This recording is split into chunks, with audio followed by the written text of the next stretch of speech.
Hi, I'm Alan. This is Alan's Firearms and Guns Plus More.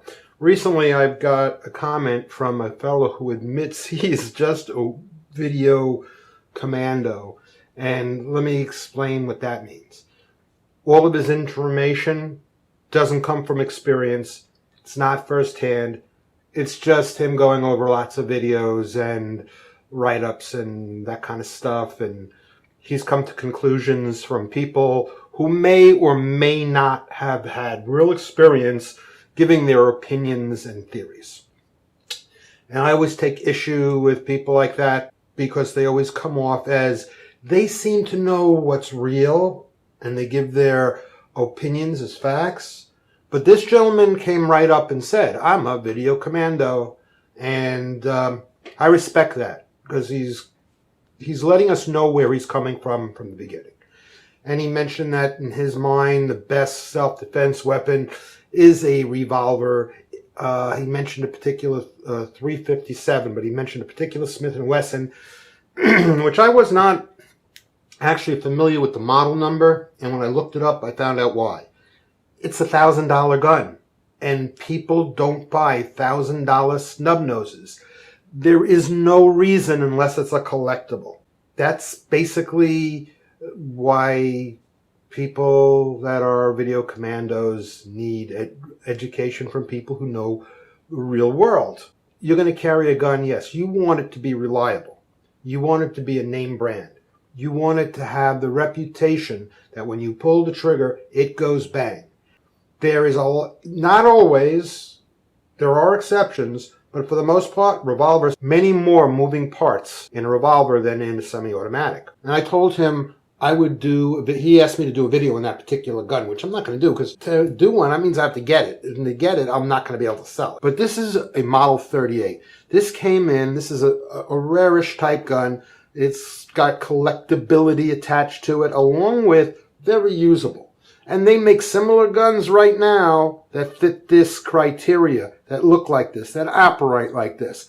This one, though, I had, and it's really beautiful. So I figured I'd do a little pros and cons of carrying a snub-nosed revolver for self-defense. You could see this one doesn't have a hammer. You could see that it's got a very high, weird-looking hump on the back. That's because it actually does have a hammer, but it's hidden in that hump. So I can, at the range, cock it and shoot it single action. Before I do that, let's just open it, look at it, make sure it's empty, which I know it is, but for the camera.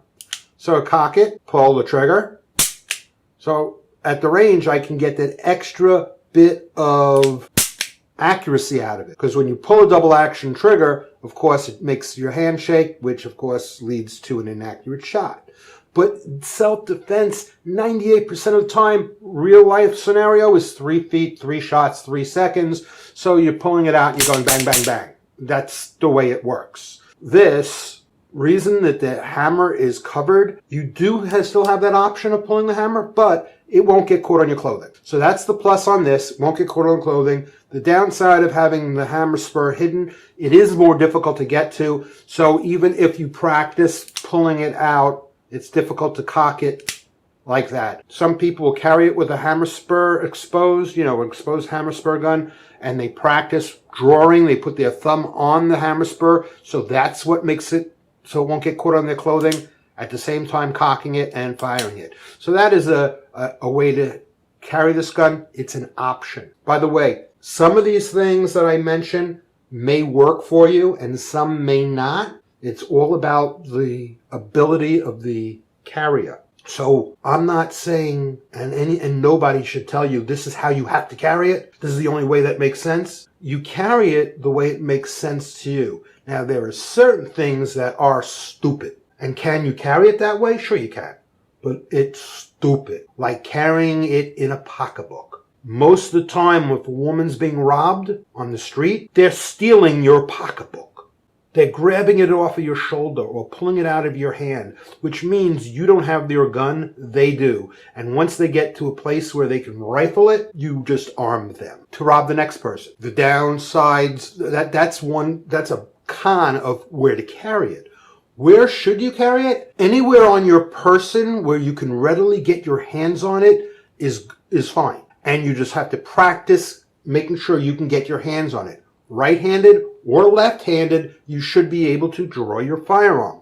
Because if you are being attacked and your right hand is hung up doing something or disabled, you want to be able to get to your gun with your left hand and still be able to use it. Remember, 3 feet though, and you're in a struggle, you don't have to worry about how accurate you are. Pointing the gun in their general direction will hit them. Short-barreled guns are great for that kind of close self-defense. But if you want to go to the range and shoot it for either fun or practice, very difficult to hit anything with. Every mistake is amplified because remember, bullets go on the angle of trajectory. So any little movement, the shorter the barrel, the more the movement is amplified of the handgun. Quantity of rounds. Now this is subjective. It's more about outside of that 98% scenario. Outside of that 98%, that 2%, you may need more than 5 rounds. Small revolvers like this only have 5. A little bit larger ones have 6. The downside to revolvers are twofold when it comes to the amount of ammunition. One, they usually carry 5 or 6 rounds. That's a downside in some people's mind, a lack of continuous fire. 2, because they are revolvers, notice I'm pointing this over my shoulder, not at my head, it's got this round cylinder. So the gun is thicker, making it a little more difficult to hide. And revolvers typically are a little heavier. And since there's no slide or recoil spring in a revolver, a lighter round can have actually more recoil than a heavier round that's used in a pistol. For instance, shooting a 9mm compared to a 38, the recoil is kind of similar, but the 9mm packs has a much higher velocity than a 38 special. 9mm and 357 are actually a little closer together, but still, you put a 357 in here, you're going to have a lot more recoil than you are on a 9 also. Either way, you know, because there's no moving parts, there's nothing to absorb any recoil. So a lighter round in a gun like this is going to have a heavier feel. Okay. Other cons are usually the grips are kind of small.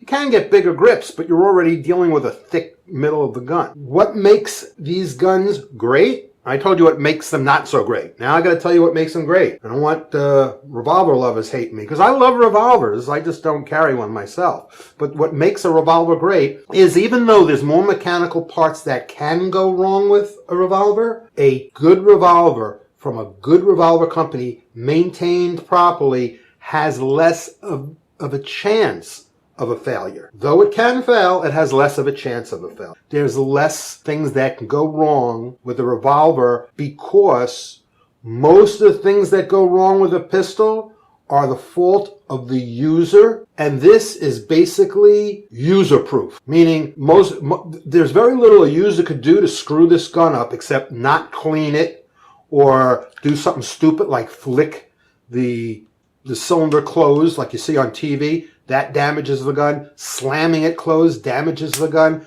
Sometimes dry firing it too much can damage the gun. It depends on who made it and what's allowed to be used. So abusing the gun can cause problems, but in most cases, using the gun, very difficult for you to make a user error. Here's another upside.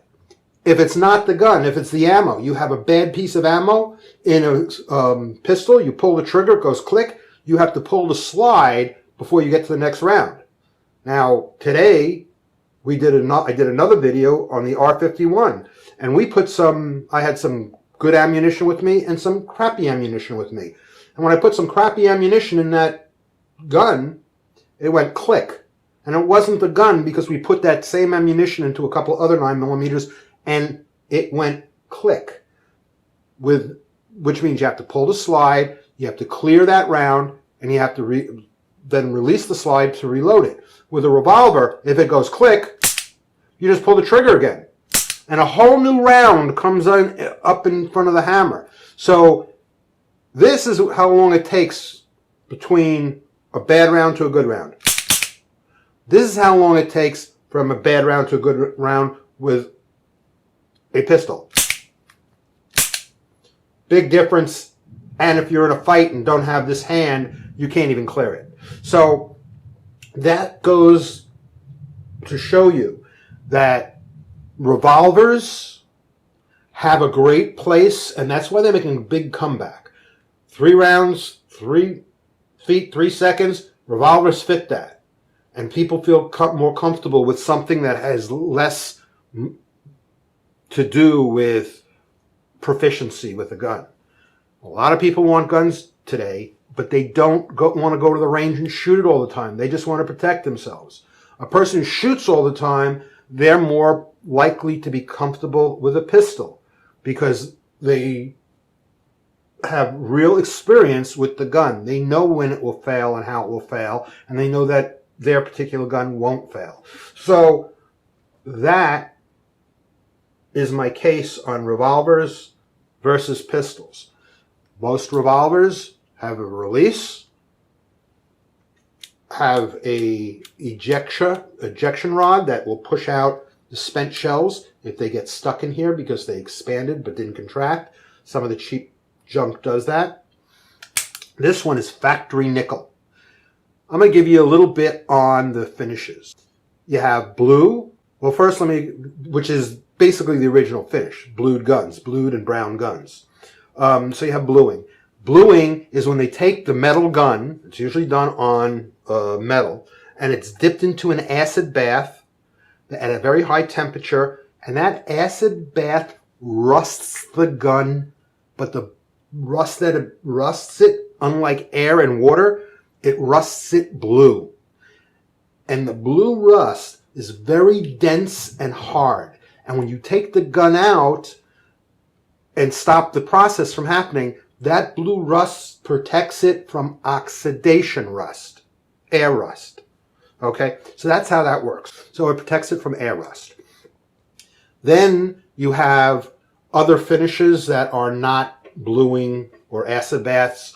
They're basically, you bead blast the gun, then you spray it with a paint or some sort of chemical that hardens on it.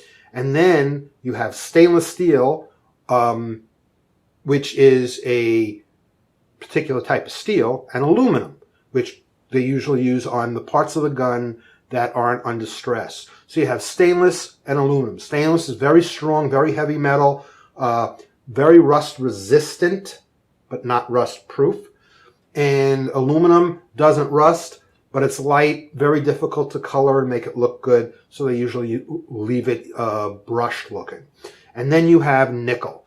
Now nickel, they call it rust proof, but it also rusts, but not oxidized, but not regular rust. Nickel rusts, but it rusts clear. It gets a clear coating over it. So as long as you keep it polished and clean, it doesn't matter if that clear coating happens, it'll be polished and clean. If you let dust accumulate on it and it gets dirty over years, it gets what's called milky or cloudy. And that's the rust that's forming over and around the dust particles on the gun. And it makes it look like crap. Also, using certain cleaners on nickel will dull it to the point that it will look like crappy stainless steel or stainless steel. And if you try to buff that up, you'll rip the nickel right off of the gun and you'll end up with a real problem. So be careful in polishing nickel, because nickel is a thin coating of metal, and it's over another coating of metal, because metal, regular metal, nickel can't adhere to it. So first they have to dip it in copper, which adheres to the metal, and then they can dip it in nickel, which adheres to the copper. Okay? So that is what I have to say about these guns. By the way, revolvers don't have safeties on it because the trigger pull is heavy enough where it has to be intentionally pulled. If you intentionally want to pull a trigger, they figure, well, you want it to go bang, okay? No one intentionally pulls a trigger, put a safety on it so they can intentionally pull your trigger without it shooting. That doesn't make sense. So revolvers very rarely, if ever, have a safety on it. A lot of the new automatics that have double action only work like a revolver as far as the trigger is concerned. They don't have or need safeties. So there is the information on concealed carry and snub-nose revolvers. By the way, this is a 2 and something inch, I think 2.5 inch. You can get a 3 inch, you can get a 4 inch. You can get any size you want. But as far as carry, this is the easiest. I would prefer people getting a 3 inch barrel. It gives you a little extra accuracy and a little more muzzle energy. Remember, when you shorten the barrel, a lot of the powder never burns off. It just comes out of the front of the gun and flashes, which means the bullet itself is not traveling at its top speed, velocity. It doesn't have the impact power. So if you take a gun with a 2 inch barrel, a gun with a 3 inch, a 4 inch, and a 5 inch, load them all with the same exact ammunition and shoot them at a plank of wood, let's say it's this thick, each extra inch, the bullet will go in dramatically deeper. Not just like a little deeper, but dramatically. I think one more inch on this, it'll put the bullet in twice as deep. 2 more inches, it'll be like 3 or 4 or 5 times deep. So it's mathematically progressive. And I think that's everything I have to say on concealed carry or self-defense pistols and revolvers, or revolvers anyway. And by the way, I don't recommend any small gun like this for home protection. If you're not handy with a gun and you plan on lots of practice, get yourself a shotgun. You can get an 18-inch barreled shotgun. If you are really good, this is still too small a gun to be using in the house. You want a full-sized gun because you're outside of that outside of the house 98% zone. You're in your home. You hear someone breaking in. Odds are you're not going to be 3 feet. Odds are you're going to be anywhere between 8 and 15 feet because you're talking about the distance depending on how big your house is and what the circumstances are going to be. You want a gun that you can hit the assailant with. At the same time, you don't want to over-penetrate them, go through walls, and possibly hurt a neighbor. I'm not a big fan of handguns for inside your home. I'd rather see you have a shotgun. No rifles. Way too powerful. But if you are going to use a handgun, low power 9mm with frangible that when it hits a wall it breaks apart. You get critical defense that have the little polymer balls in the front. It's a hollow point. The polymer makes them blow apart. But that's what you want. Something that's going to, if it hits a wall, it's going to fall apart, break apart, and not go into a neighbor's house. But for carry, these are great. Can't go wrong with a revolver unless you're in a situation that puts you outside of the statistical boundaries. So, thanks for joining me. Please like and subscribe. And until next time.